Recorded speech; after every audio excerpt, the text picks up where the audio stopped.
어려서부터 저희 속을 한 번도 썩인 적이 없습니다.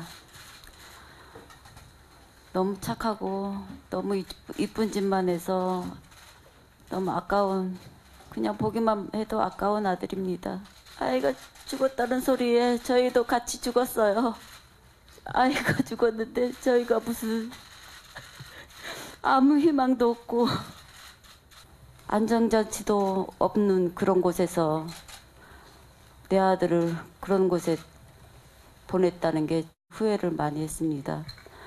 밥 먹을 시간도 없을 정도로 나가서 일을 하면 밥 먹고 일하라고 전화를 해야지만 들어와서 밥을 먹었던 친구거든요. 밤에 나가서 12시간 일하다 보면은 밥을 대신해서 시간을 쫓겨서 일을 하다 보면 그걸 얼른 그거라도 하나 먹고 나가야 되는데 그것조차도 먹고 나갈 시간이 없을 때는 그냥 끼니를 건너뛰고 일하는 수가 태반사였죠.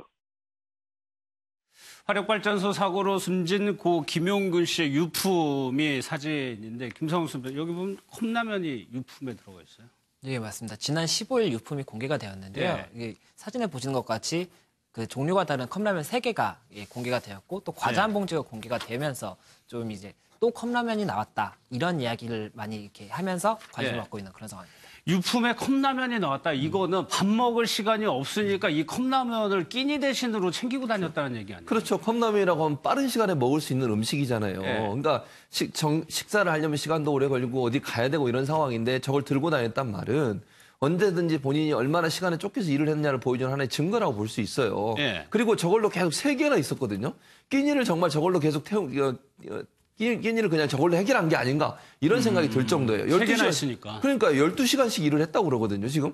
그런 상황에서 갔다 올 수도 없고 2인 1조도 일을 안 하고 혼자서 일을 하니까 자리를 비울 수도 없고 예. 이런 상황에서 얼마나 열악한 상황에서 일을 했는지를 보여주는 단적인 사례라고 보여지고 저 컵라면 보면서 많은 분들이 구의역 사고 떠올리셨을 거예요. 예. 구의역 사고의 스크린 그 도어 하시다가 사망하신 분이 있었잖아요. 그분도 유품 속에 컵라면 하나 있었어요. 뜯지 못한 컵라면. 예. 그걸 보면서 우리 국민들이 얼마나 화가 났습니까? 예. 정말 제대로 먹을 거 하나 제대로 먹을 수 없는 상황에서 열악한 환경에서 일하고 있는 많은 노동자들, 비정규직 노동자들에 대해서 안타까운 일이 있었는데 그리고 나서 법을 바꾸겠다고 했는데 결국 또 이런 일이 동일하게 일어나니까 국민들이 볼 때는 정말 제대로 이게 돌아가고 있는 건가? 예. 정부가 나서서 정말 이런 문제를 해결하기 위해서 의지를 가지고 일을 하고 있냐 하는 부분에서 의문이 생길 수밖에 없고 저런 일이 또다시 일어나지 않아야 된다는 부분에서 정말 정부든 아니면 관련 단체들이든 정신 똑바로 차리고 예. 다음부터는 그런 일이 없도록 해야 되겠다는 생각이 듭니다.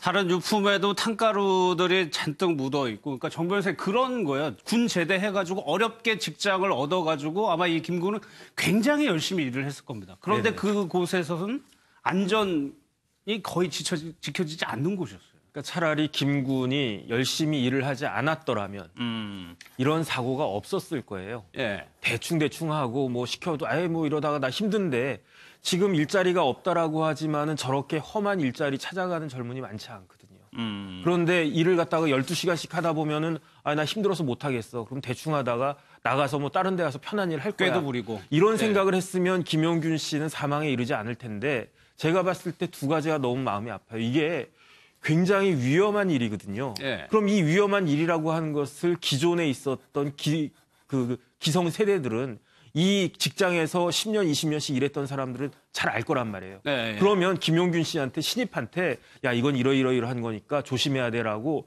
잘 가르쳐 줬었어야 사전 되는데 교육이 있었어야죠. 그게 전혀 없었다는 이야기고요. 두 번째는 뭐냐면은 보니까 김군이 그 손전등도 자기가 산 거고요. 그랬더라고요. 회사에서 제대로 된 지급받은 게 아니고 그마저도 그 싸제 그거니까 이게 고장이 났단 말이에요. 예. 그러니까 핸드폰 이거 들고 여기에 있는 이거 가지고 보고 하다가 그러다가 사고가 난 거예요. 이게 만약에 제대로 된 손전등만 그 구비가 됐었더라도 예. 지급이 지급이 됐었더라도 이런 끔찍한 일은 없었을 텐데 예. 이것은 너무너무 그 가슴이 아픈 일이고요. 예. 여기에 대해서는 책임을 국가 전체에서 져야 됩니다. 일하다 보니까 필요해서 본인 돈 들여가지고 건전지를 샀겠죠. 그런데 이게 안 되니까 본인의 휴대폰 조명으로 수리하다 사망을 했습니다.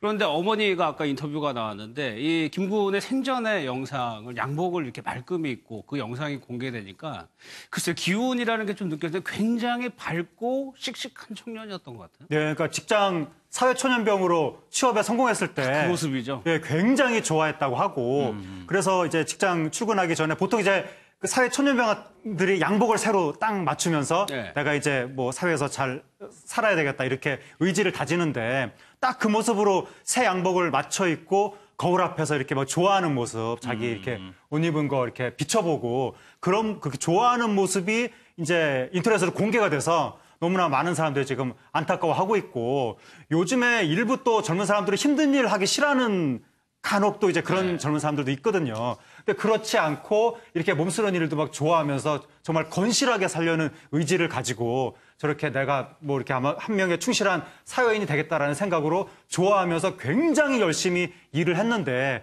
우리 사회가 만든 시스템이 저 청년을 안전하게 지켜줄 수 없는 시스템이었던 건지. 그러니까 저게 뭐 컨베이어 벨트에서 어떤 그 작업을 했다고 하는데 2명이 기본적으로 있어야 되는 거라고 하거든요. 근데 거기에 이제 몸이 잘못해서 낄 경우에 다른 한 사람이 바로 이제 안전 조치를 한다거나 예를 들어서 컨베이어 돌아가는 거를 딱 멈추도록 스톱 버튼을 누른다거나 그러려고 2명을 사람을 배치하겠죠. 빼낸다거나 이런 조치를 해줄 사람이 옆에 있는 게 정상인데 없었다는 거거든요. 그건 시스템 자체가 뭔가 심각한 문제가 있는 것이고 방금 말씀하신 대로 심지어는 그 불을 밝히는 랜턴조차도 제대로 게 지급이 안 돼서 사비로 사야 되는 사비로 산 것조차도 고장이 난 것으로 보이는데 그런 것이 방치가 되는 이런 현장 상황, 저 청년을 너무 위험한 상황으로 내몬 것이 아닌가 거기에 대한 이제 안타까움이 있는 겁니다.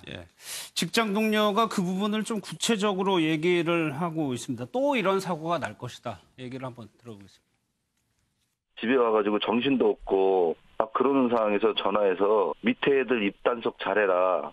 기자들 만나면 인터뷰하지 마라. 그 사람들은 오버해서 쓸 수가 있으니까 인터뷰하지 마라라는 식으로 저한테 멘트를 하고 있거든요. 전화를 해서. 녹취록을 따놔가지고 단톡방에다가 전부 다 그걸 다 올려버렸어요. 그 녹취록 내용 잠깐만 듣고 오겠습니다. 뭐 얘기 나오면 그거 가지고 학대 재생산하는 사람들이 기자들 아니야. 걔네들은 이쪽 사정을 잘 모르니까 엉뚱하게 얘기 들을 수도 있잖아, 그지? 3개월도 짧은데 3일면 3일도 그것도 말이 3일이지. 그 전날부터 팀장이나 실장님은 야 빨리 현장 투입해. 그 시간이 뭐가 아쉬워서 투입하라고 그렇게 독촉을 하는지 또 사고가 날 거라는 거를 100% 자신합니다. 여기 있는 애들이 나이 평균이 20대 중반에서 30대 초반이거든요. 그런 애들이 이 현장에서 이게 안전조치며 무슨 개선사항이 전혀 반영되지 않는 이상은 이런 사고를 또 안고 걔들은 또 일을 해야 되거든요. 영규나 목소리 들리지? 너도 거기서는 먼지 뒤집어 쓰지 말고 이제는 거기서 편히 쉬어. 어머니 아버지는 내가 위로해드리고 보살펴드릴 수 있게끔 해줄게. 영규나 미안해. 너무 미안해 영규나. 잘 지내 거기서. 저기 좀 하나만 지적해 볼게요. 그런데 저런 사업장이 무죄 사업장으로 정부의 인증을 받은 곳이란 말이에요. 그러니까요. 그리고 나서 사실은 세금도 감면받았어요. 예. 근데 이게 왜 문제가 되고 있냐면 무죄 사업장이라고 하는 건 사고가 전혀 없었다는 거잖아요. 그렇죠. 왜 그러면 지금까지 지금 김용규 씨도 사고가 났지만 그전에도 사고가 나서 몇 명이 희생을 당한 적이 있었어요. 근데 그게 전혀 잡히지 않은 거예요. 이유가 뭐냐면 이게 노동부의 산재 처리 결과가 어떻게 됐냐를 가지고 숫자를 매겼다는 거예요. 그러니까 국회에 지난번 국정감사할 때 제출한 내용을 보면 사고가 없는 걸로 나와요. 근데 실제는 사고가 있었거든요. 근데 거기에 사고가 안 잡힌 이유는 노동부에 보고하는 그 산재 처리된 상황만 보고 내용에 포함되니까 그러니까 이 용역업체라고 소위 얘기하죠. 하청업체에서 비정규적으로 일하는 사람들이 일하는 부분은 거기 안 잡힌다는 거예요. 산재로. 그러니까 이게 허점인 거잖아요. 허점. 그렇죠. 어쨌든 그 회사에 일하는 사람이 회사에 일하다가 다쳐서 문제가 됐으면 산재로 처리하고 그 산재 처리된 것에 대해서 그 직장이 뭔가 불이익을 당해야 되는 거잖아요. 그걸 제대로 감리감독을 안 했으니까 또는 안전장치를 제대로 마련하지 않았으니까. 그런데 이 하청업체나 아니면 이제 그 비정규직들은 거기서 아예 빠지게 되니까 숫자적으로 잡히지 않고 이게 일반적으로 서류만 보면 전혀 문제가 없는 회사로 인정된다는 거죠. 그래서 그 20억 원 이상을 또 면제를 받은 걸로 나와요, 지금. 그래서 이렇게 잘못된 부분들을 좀 바로잡아야 된다. 정부가 이런 부분들을 바로잡지 않고 어떻게 국민들한테 안전을 책임지겠다고 얘기할 수 있는지 좀 안타깝고 이런 그러니까 비정규직이나 아니면 하청업체에서 일하는 분들이라도 산재가 나면 그 직장에서 일했던 그 직장의 책임자가 책임을 지도록 만드는 구조로 가야 된다. 그렇게 생각합니다. 그렇죠. 그거는 뭐 사고가 아닙니까?